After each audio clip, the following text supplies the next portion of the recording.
कृपा करके इस सत्संग को अंत तक जरूर सुने। बहुत से सवालों के जवाब मिलेंगे आपको इस सत्संग से। चलिए सत्संग को शुरू करते हैं। तो भाई हरबंस सिंह कीर्तन कर रहे थे, जिनका आप अक्सर व्याख्या वाले शब्द सुनते हो उनके। तो मेरे मन में ये आया कि गुरुजी थे नहीं अभी, मतलब पंडाल में। मैं कहा अभी गुरुजी आएंगे और सारी संगत उठ के गुरुजी को मत्था टेकना शुरू कर देगी। और गुरु ग्रंथ साहब वो जो हाइपर पे बैठे हुए हैं, उधर किसी का ध्यान नहीं होगा, सब उधर चल जाएंगे। ऐसे मेरे मन में कुछ ख्याल आया। मेरे मन, आई डोंट रिमेम्बर क्या आया, 20 साल पुरानी बात है। तो मेरे को इतना याद है, जब भी मेरे मन में ये ख्याल आया, फौरन कीर्तन रोक के अनाउंसमेंट की गई कि अब गुरुजी पंडाल में आ रहे हैं और उनका हुक्म है कि गुरु ग्रंथ साहब की हजूरी में कोई भी गुरुजी को मत्था नहीं टेकेगा, क्योंकि गुरु ग्रंथ साहब जब मौजूद होते हैं वो सुप्रीम होते हैं। एक मेरे मन का सवाल का जवाब मिल गया। अच्छा लगा मेरे को। विचार की धारा, कोई ऐसी बड़ी बात नहीं थी। गुरुजी आए, ऐसे मैं बैठा था, इधर आके बैठ गए और आके मेरे को बड़े ही मिस्चीवियस तरीके से स्माइल दी, बताने के लिए कि तेरे सवाल का जवाब मिल गया। मैं कहा हाँ जी। एनीवे, करते कराते उस समय को 8-10 हज़ार की संगत थी। गुरुजी प्रसाद खुद हाथ से देते थे, और गुरुजी के कोमल हाथ अगर फोटो में देखो तो ऐसे किसी को देते थे, और वो दो हाथों में भी नहीं पकड़ पाता था। दोनों हाथ पूरे भर जाते थे और आपको ऐसे ऐसे खाना पड़ता था, क्योंकि शिफ्ट तो कर ही नहीं सकते थे। अब लाइन बड़ी लंबी, मेरा कोई विश्वास नहीं था। मेरे को था वापस चंडीगढ़ जाऊं, तो बहुत लंबी लाइन में मैंने को मतलब कुदरती बात है, जब इतनी लंबा लाइन थी, ये एक अनाउंसमेंट हुई कि दिल्ली वाले बाद में लेंगे लंगर, पहले पंजाब वाले ले लें। तो मैं 50-60 लोग के बीच में जाके थोड़ा जा छुप के, मैं क्या, ना मैं पंजाब का ना दिल्ली का, चंडीगढ़ तो यूनियन टेरिटरी है, मैं निकल जाता हूँ।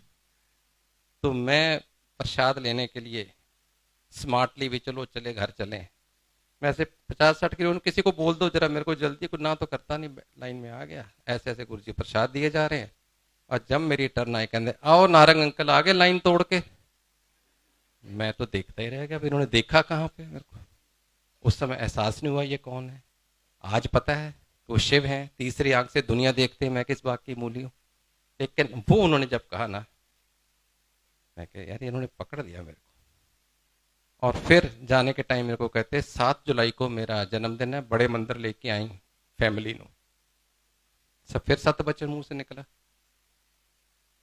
जब मैं 7 जुलाई को 2001 में दिल्ली पहुंचा बड़े मंदिर में, तो मत्था टेका। मैंने कहा मेरी आंटी है, मेरा बेटा है, नाली बिठा लिया पास। 5 मिनट 10 मिनट, बड़ी दुनिया आ रही है। गुरु जी का जन्मदिन बहुत बड़ा सेलिब्रेशन होता है बड़े मंदिर में, शिवरात्रि और जन्मदिन दो बड़े फंक्शन होते हैं।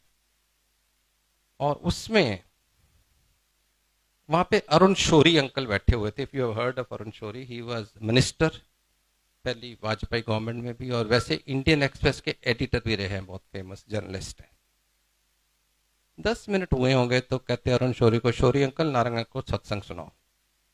उसने अपना सत्संग शुरू किया कि उसकी बीवी को पार्किंसन थी, 8 साल से बेड रिडन थी, उठ नहीं पा रही थी। बड़े इलाज किए, बड़े गुरुओं के पास गए, कुछ नहीं बना।